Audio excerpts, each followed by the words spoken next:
Keju sebenarnya adalah makanan yang dihasilkan dengan cara memisahkan zat-zat padat dalam susu melalui proses pengentalan atau koagulasi. Proses pengentalan ini dilakukan dengan bantuan bakteri atau enzim tertentu yang disebut rennet. Keju yang dikenal di pasaran merupakan protein susu yang digumpalkan dan dicetak. Penggumpalan terjadi karena aktivitas enzim renin dan bakteri asam laktat. Penasaran dengan proses pembuatan keju? Nah, kali ini kita akan cari tahu bagaimana proses pembuatan dari keju ini.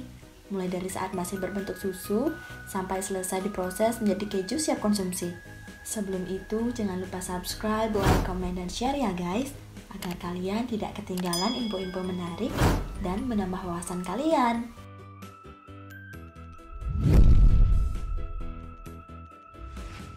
Penemuan keju sebenarnya dimulai oleh masyarakat prasejarah yang mulai meninggalkan gaya hidup nomaden atau berpindah-pindah dan beralih menjadi beternak.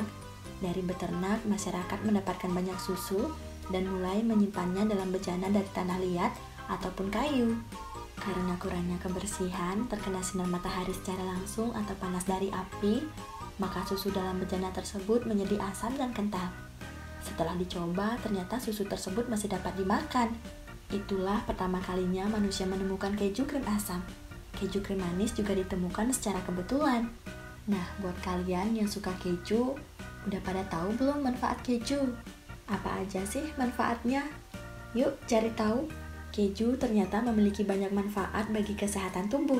Konsumsi keju dapat membantu dalam memenuhi kebutuhan kalsium, protein, fosfor, dan vitamin, serta mineral yang dibutuhkan tubuh.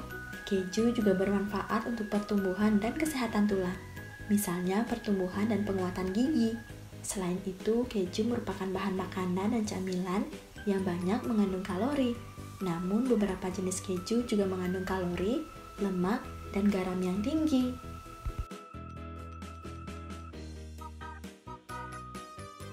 Nah, setelah manfaat keju, sekarang kita lanjut ke proses pembuatannya ya guys. Proses pembuatan keju pada dasarnya sama, walaupun ada ratusan jenis keju yang diproduksi di seluruh dunia. Setiap daerah, keju memiliki gaya dan rasa yang berbeda-beda, tergantung jenis air susu yang digunakan, jenis bakteri atau jamur yang dipakai dalam fermentasi, lama proses fermentasi maupun penyimpanan. Faktor lain misalnya jenis makanan yang dikonsumsi oleh mamalia penghasil susu dan proses pemanasan susu. Ada 5 tahapan dalam proses pembuatan keju. Yang pertama ada pengasaman. Pada proses ini susu dipanaskan agar bakteri asam laktat, Streptococcus dan Lactobacillus dapat tumbuh. Bakteri-bakteri ini akan memakan laktosa pada susu dan merubahnya menjadi asam laktat. Saat tingkat keasaman meningkat, zat-zat padat dalam susu seperti protein kasein, lemak, beberapa vitamin dan mineral menggumpal dan membentuk dadih.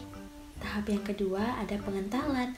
Bakteri rennet ditambahkan ke dalam susu yang dipanaskan tadi, kemudian membuat protein menggumpal dan membagi susu menjadi bagian cair dan padat. Rennet mampu mengubah gula dalam susu menjadi asam dan protein yang ada menjadi dadih. Jumlah bakteri yang dimasukkan dan susu sangatlah penting bagi tingkat kepadatan keju. Proses ini membutuhkan waktu antara 10 menit hingga 2 jam, tergantung kepada banyaknya susu dan juga suhu dari susu tersebut. Air dadih biasanya dibuang, tapi bisa juga dipakai untuk membuat keju seperti ricotta dan Cypriot halloumi. Tahap yang ketiga adalah pengolahan dadih. Setelah pemberian rennet, proses selanjutnya dadih diiris dan dicincang menggunakan tangan atau dengan bantuan mesin supaya mengeluarkan lebih banyak air dadih. Dengan menggunakan bantuan sebuah alat, dadih keju dihancurkan menjadi butiran-butiran kecil. Semakin halus maka semakin banyak air dadih yang dikeringkan akan menghasilkan keju yang lebih keras. Tahap yang keempat adalah persiapan sebelum pematangan. Beberapa persiapan pada dadih yang pertama adalah pencetakan. Saat dadih mencapai ukuran yang sesuai, dadih dipisahkan dan dicetak. Sebelum dituang ke dalam cetakan, dadih tersebut dikeringkan terlebih dahulu, kemudian dapat ditekan lalu dibentuk atau diiris. Kedua, penekanan.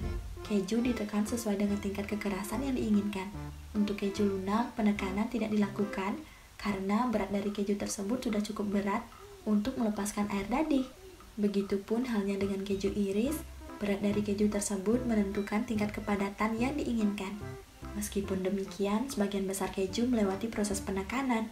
Waktu dan intensitas penekanan berbeda-beda bagi setiap keju. Ketiga, pengasinan.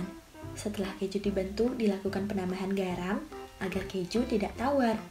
Keju dapat diasinkan dengan 4 cara yang berbeda. Pertama, garam ditambahkan langsung ke dalam dadih. Cara yang kedua adalah dengan menggosokkan atau menaburkan garam pada kulit keju. Hal ini menyebabkan kulit keju terbentuk dan melindungi bagian dalam keju agar tidak matang terlalu cepat. Keju-keju yang berukuran besar diasinkan dengan cara direndam dalam air garam. Perendaman keju bisa menghabiskan waktu berjam-jam hingga berhari-hari. Cara yang terakhir adalah dengan mencuci bagian permukaan keju dengan larutan garam. Manfaat selain memberikan rasa, garam juga menghilangkan air berlebih, mengeraskan permukaan, melindungi keju agar tidak mengering, serta mengawetkan dan membantu memurnikan keju ketika memasuki proses maturasi. Proses yang terakhir adalah pematangan.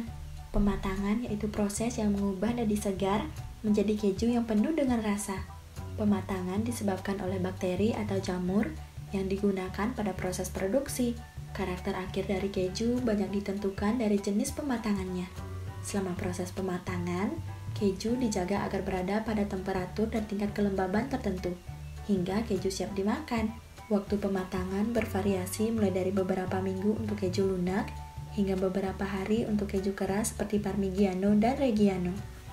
Nah guys, buat kalian penggemar keju, udah pada tahu belum jenis-jenis keju? Apa aja? Yuk cari tahu. Keju dibedakan pertama-tama dari cara pembuatannya. Ada 2 kelompok besar keju, yaitu keju segar dan keju padat. Keju segar tidak mengalami proses pemasakan dan pengepresan. Warnanya putih dan dimakan seperti mentega, dioleskan atau jika dipadatkan ia dikemas dalam air. Termasuk ke dalam jenis ini adalah mozzarella.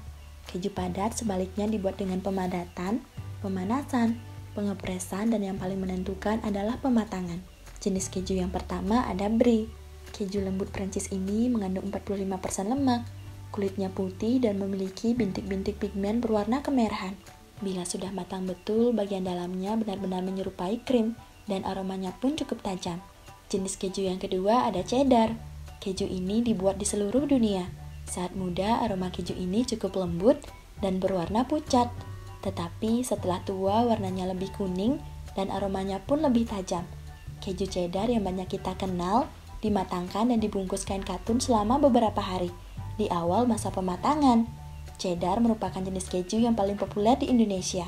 Jenis keju yang ketiga ada cream cheese. Keju jenis lembut ini dibuat dari krim dan susu.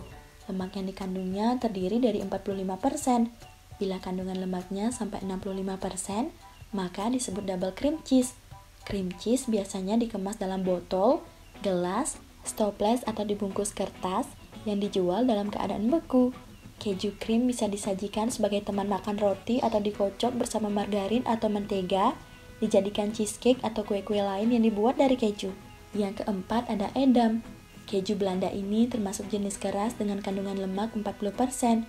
Biasanya keju Edam yang dibuat untuk ekspor dikemas dalam kemasan lilin. Teksturnya cukup elastis sementara keharumannya cukup tajam. Keju Edam di Indonesia sangat terkenal, sering digunakan untuk membuat kue kering keju, makaroni atau panganan lain yang membutuhkan keharuman keju yang agak menyengat. Yang kelima ada mozzarella.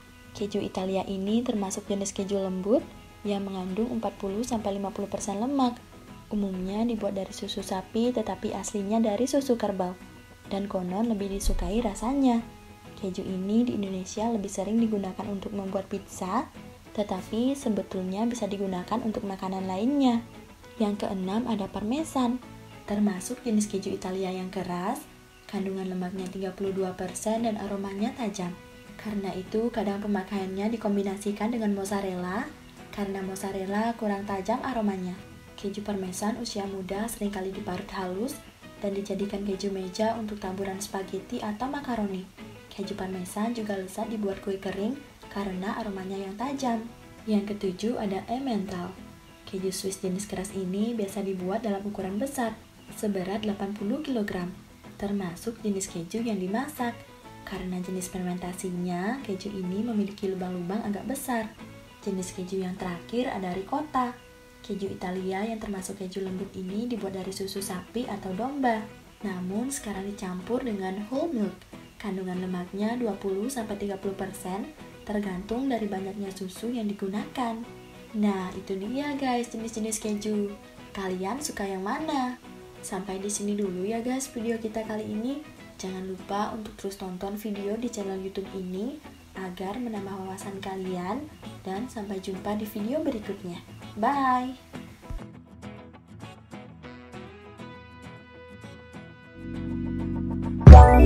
Let it go.